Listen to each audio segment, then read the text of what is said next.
அக்கா நம்ம கன்னியாகுமரி பயில கண்ணில் படுற வரைக்கும் இந்த வீடியோ ஷேர் பண்ணுங்க சரியா? கன்னியாகுமரிக்காரங்களை எப்பவுமே மற்ற மாவட்டக்காரங்க கொஞ்சம் வித்தியாசமா தான் பார்ப்பாங்க. அந்த பார்வையில கொஞ்சம் வயிற்றுச்சல் இருக்கும். யார் சாமி அப்படின்னு சொல்லிட்டு கொஞ்சம் ஆச்சரியம் இருக்கும். என்ன பாஷை பேசுற மண்ணி அப்படின்னு சொல்லிட்டு கொஞ்சம் குழப்பமும் இருக்கும். பழகிப்பார் பாசம் தெரியும், பகைத்துப்பார் வீரம் புரியும்னு பெருமை பேசிட்டு தெரியறவங்க இல்ல இந்த கன்னியாகுமரியன்ஸ். தான் உண்டு தான் வேலை உண்டுன்னு இருக்க ஒருத்தனோட சமநிலை தவறுனா அப்படின்னு மாசா டயலாக் பேசுறவங்களும் இந்த கன்னியாகுமரியன்ஸ் கிடையாது.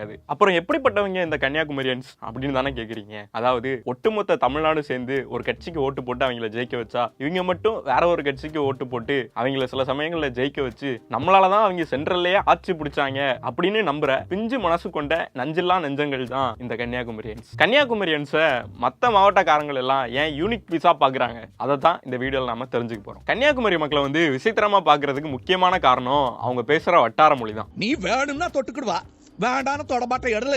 தமிழையும் முழுசா பேச மாட்டாங்க, மலையாளத்தையும் முழுசா பேச மாட்டாங்க. ரெண்டையும் மிக்சியில போட்டு அடிச்சு ஒரு கலவையான ஒண்ணு எடுத்து வெரைட்டியா ஒரு மொழியை பேசுவாங்க. யாரு ஜெனிசாலுக்கா? அவள்கிட்ட நான் அதுக்கு தப்பா ஒண்ணும் பேசலையா? என்ன ஜெனிசாலா? அப்ப அவள்கிட்ட நீ பேசுவியா? சோ இந்த தமிழ் கிராமரை எல்லாம் தூக்கிட்டு நீங்க இந்த வார்த்தையை பேசுறது தப்பு, இந்த வார்த்தையை நீங்க யூஸ் பண்ண கூடாது இப்படிலாம் சொன்னீங்கன்னு வைங்க, என்னல உச்சைக்கு வந்து ஜலம்பிட்டு நிக்க போய் ஜாலியா பாருல கொம்ப தேடுவா அப்படின்னு புடதிலே அடிச்சு வீட்டுக்கு வரட்டி விட்டுருவாங்க. கன்னியாகுமரி மாவட்டத்துல வந்து ஒரு ஊருக்கும் இன்னொரு ஊருக்கும் கூட பாஷையில வந்து வித்தியாசம் வரும். அதாவது கன்னியாகுமரியில ஒரு மக்கள் பேசுறதுக்கும் நாகர்கோயில்ல மக்கள் பேசுறதுக்கும் மார்த்தாண்டத்துல மக்கள் பேசுறதுக்கும் அவ்வளவு வித்தியாசம் இருக்கும். இந்த ஒரு வார்த்தையால உள்ளூர் மக்களே சில நேரத்துல குழம்பி போவாங்கன்னா பாத்துக்கோங்க. நீ பட்டி அடிச்ச கூட குழப்பம் இல்ல, ஏன்னா பட்டி ஜோரச்சு இந்த பாத்திரத்தை நீதான் எடுத்த அதுல நம்மள இன்னும் பழஞ்சு குடிப்பேன், பாத்திரம் கொப்பல லேண்டிடுறேன்.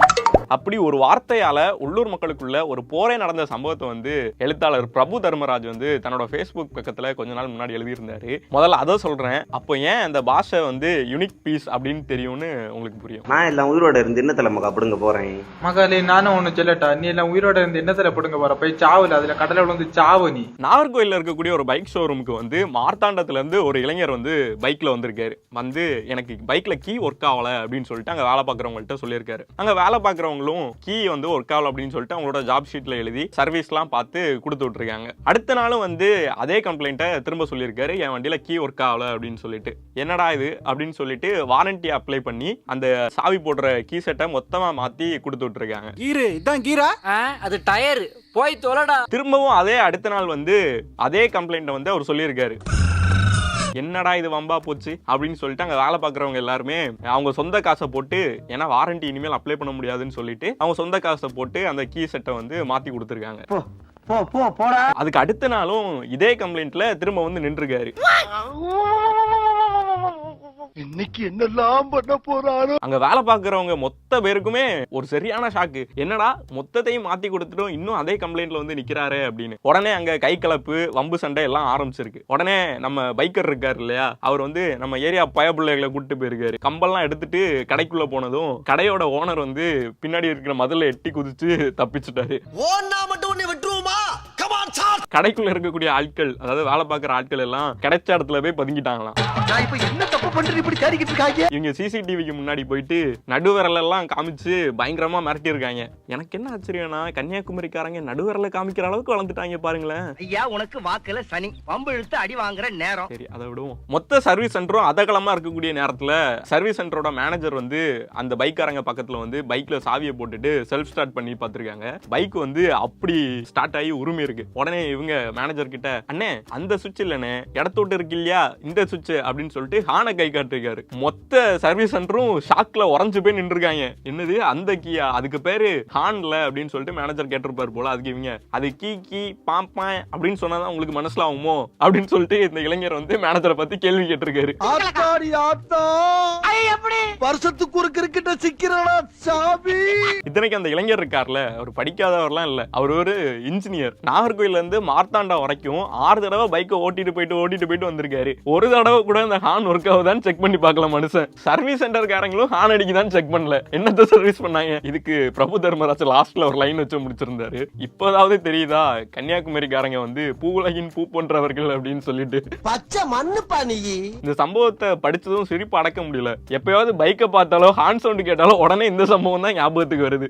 கன்னியாகுமரியன்ஸ் இப்படி இருக்கீங்க, என்னடா கன்னியாகுமரிக்காரனே கலாகிரியா, இது எங்களோட வட்டார மொழி தெரியுமா அப்படின்னு நீங்க என்கிட்ட சண்டைக்கு வரக்கூடாது. ஏன்னா நானும் நாகர்கோயில்காரன் தான்.